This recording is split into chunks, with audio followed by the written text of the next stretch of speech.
Let's get to our panel for a run through the day's political topics. Joining me live is Labor MP Julian Hill and Liberal MP Keith Wolahan. Gentlemen, thank you both for your time.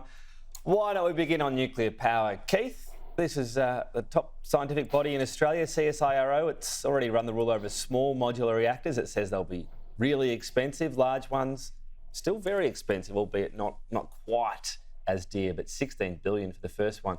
Does it make you wonder if you can deliver nuclear energy that actually makes power prices go down?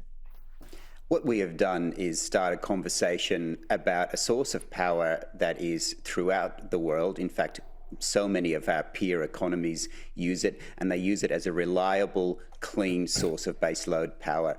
So we've started a conversation. Of course, there will be many reports like this, and we will have our detailed response to that in due course. But if there is such concern about the costs or other requirements, well, we ask the Labor Party, well, what do you have to fear in lifting the ban? So let the private sector, along with other bodies, do the maths on this.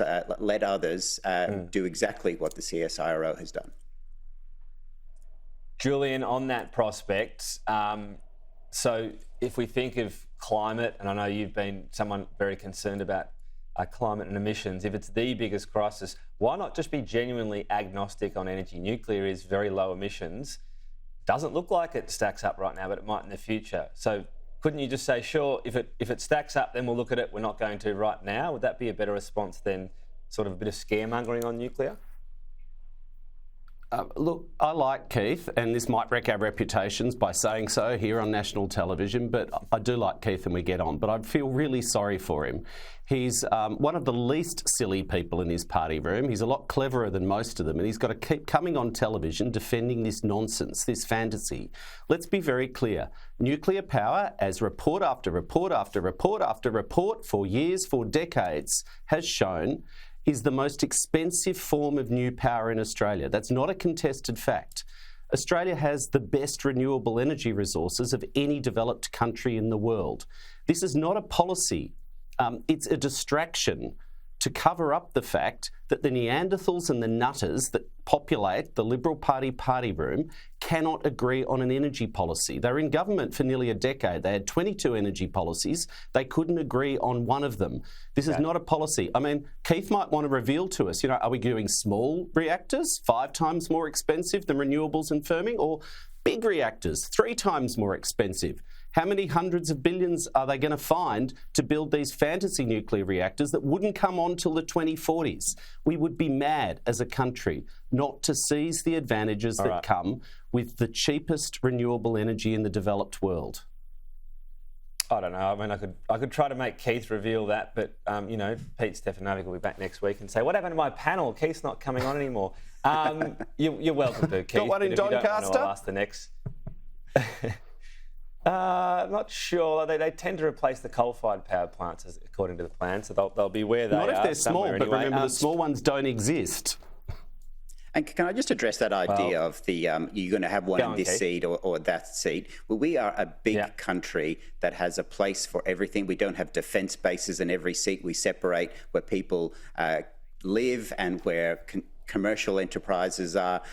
We are more than capable of planning an issue like this. Canada has had no problems doing it. France has had no problems doing it. And if you went to the COP climate change conference, you would have seen that it was a nuclear conference and we were the outlier. Okay. Let's talk immigration. Big business groups are coming out in unison today and saying, be wary of immigration cuts. What do you make of this, Keith? Because yes, you might feel like you have sentiment with the public with you, but in fact, the immigration numbers are coming down a lot, even in the estimates under Labor. So by pledging to go further, do you need to be wary of the economy? Are you going to do this delicately? We are doing it delicately, and that's what Peter's budget in reply noted. What we are acknowledging is that after the COVID era, there was a massive spike in migration that was disproportionate to state and Commonwealth governments' capacity to provide all of the things that a growing population needs, including housing, including schools, hospitals, preserving green space, and not having everyone stuck in traffic all the time. there's only so much you can do over such a period of time. So we're bringing the number back to a number that is proportionate, and that has enormous support, not just in the Australian community, but in the migrant community, because we know the social license to have a strong migration program is that it is proportionate. Julian, this is going to be something that is going to get some support at least. Look at Queensland. Stephen Miles, 2 days in a row, was saying, yep, it's my idea, too many cars on the road. And he says it's partly the fault of too many migrants. Yeah, well, migration is too high, and the government's on track to halve net overseas migration by the end of the next financial year.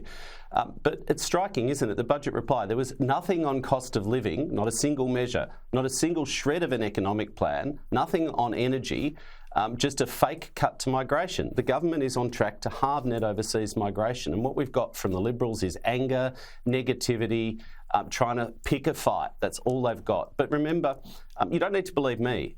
Independent experts, former Chief Police Commissioner, Dennis Richardson, former Secretary of Defence, said under the Liberals, under Peter Dutton, the migration system was broken. It was misused by criminal syndicates. Over 100,000 largely fake asylum seekers arrived by aeroplane under Peter Dutton's watch, and they did absolutely nothing. So we are cleaning up the mess. We are fixing the migration system. For the first time, we're getting control of international student numbers, and this is a nonsense. It's not a policy. It's not a plan. I'm trying to bring this segment in under budget. I've got to leave it there. Keith, Julian, thank you.